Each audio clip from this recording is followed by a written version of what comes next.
my name is Satori Bahus-Meyer, and I am 14 years old. E3 has been my saving grace in many ways because I've never really fallen into place in a normal school. Before, all that mattered to me was like a letter, a grade. My life literally revolved around that grade. My parents can probably tell you this, I get very, very, very upset if I get below a 95%. And E3 has taught me that there's more to education than just that letter.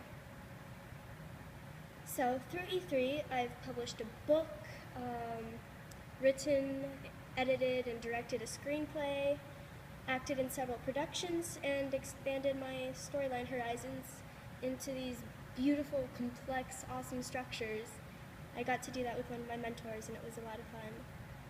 I've learned video editing skills, screenplay writing, illustration, assemblage, and storyline planning systems.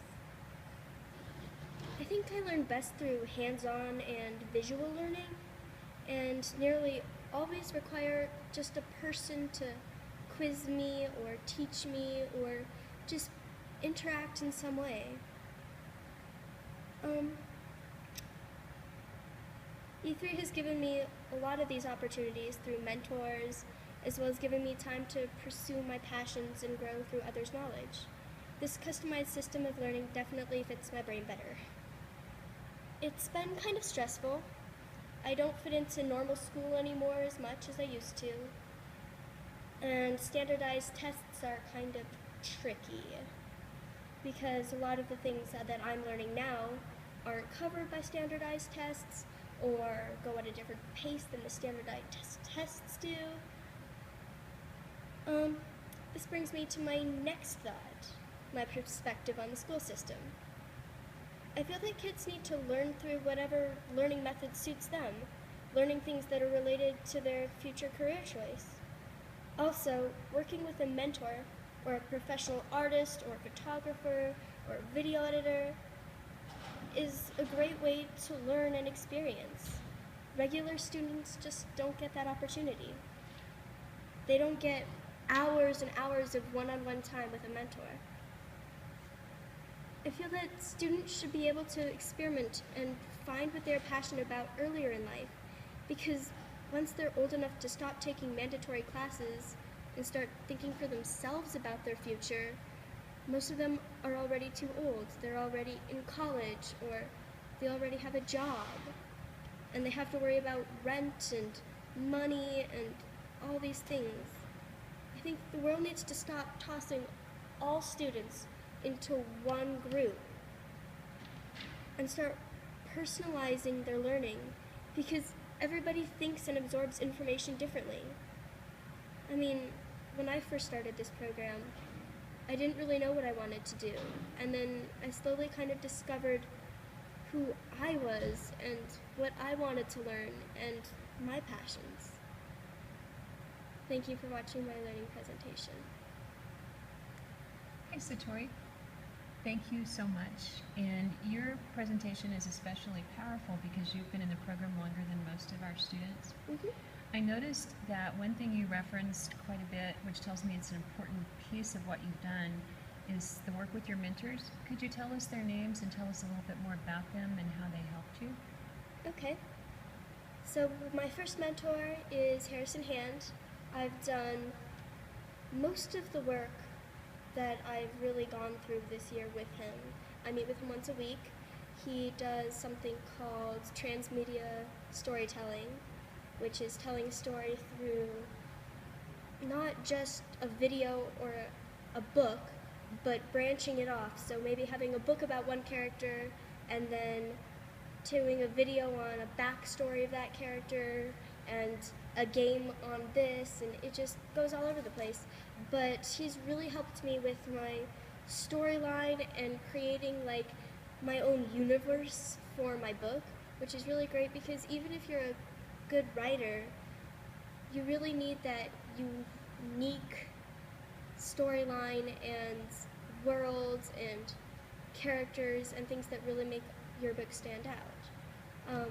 My second mentor is Ben Price. He is a professional videographer, and I've gone on several short video shoots with him. Most of them were for TEDx, and I got to learn how to set up some of the equipment and kind of what their process was behind the scenes, so that was a lot of fun. Great. So will you be working at the actual TEDx event on Thursday behind the scenes? I will be there the day before to help out, but I unfortunately cannot make it because of my other school. So what does next year hold for you? What's next steps as far as this journey for you? That's kind of difficult to answer right now because I'm not sure if I'll start being interested in other things by then, but I plan to get my second book published then. It's a sequel to the first one, and then probably go more into the video and film editing, etc. I have a screenplay that I filmed, and I am kind of continuing those footage days this summer. So hopefully next year I'll be able to put the two together, edit it out, smooth it down, and put in the music. So I've heard lots of good stuff about E3. Are there any challenges that you faced this year?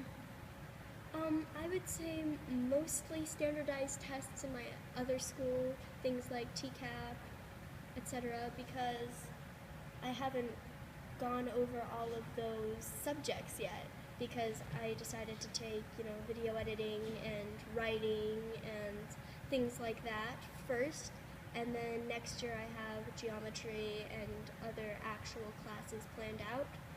So when I have a TCAP over something that I haven't done yet, that's always a little bit stressful. It's been kind of difficult to balance the two. There's the driving back and forth thing and just trying to keep up with work from both, but I get credit for the classes I take at E3 as well, so that works out pretty well. Your mom and dad are also here as part of your panel. Do either of you have questions or comments for Satori?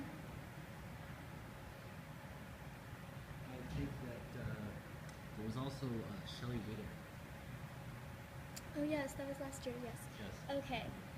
Well, my other mentor that I have not yet mentioned, she helped edit my book and give me feedback and advice on that when I first came out with a rough draft.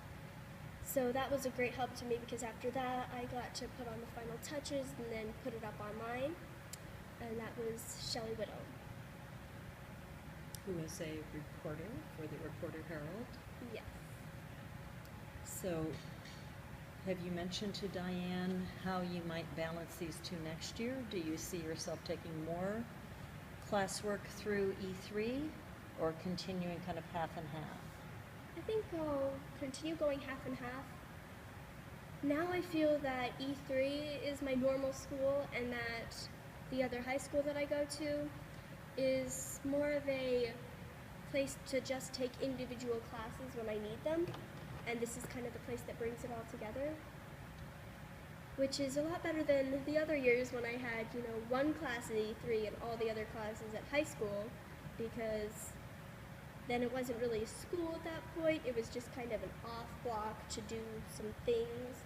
So I think the balancing has gotten better this year. Next year when the high school schedule changes, I think it'll be even better, because then the classes will be shorter and I will probably have some more time here. Anything else? Before you stop listening to me stutter up here. Well, Satori, you did a wonderful job, and we are so glad that you are part of E3, and I kind of feel like you're an ambassador for other students, and I appreciate that. I know that you come in a lot of contact with kids like you with your work with Harrington Academy, and you've brought us several students, so thank you, and thanks to your mom and dad who have been such great supporters. We appreciate you all. Thank you, Diane, for letting us do this and making this happen. Yeah. That's really important. My pleasure. Well, actually, I want to thank you on behalf of the whole community, because our family has benefited, but I think this is a wonderful learning resource for all of Loveland, and especially for students who don't do so well in the traditional classroom setting. Thank you. All right, Satori, thanks again.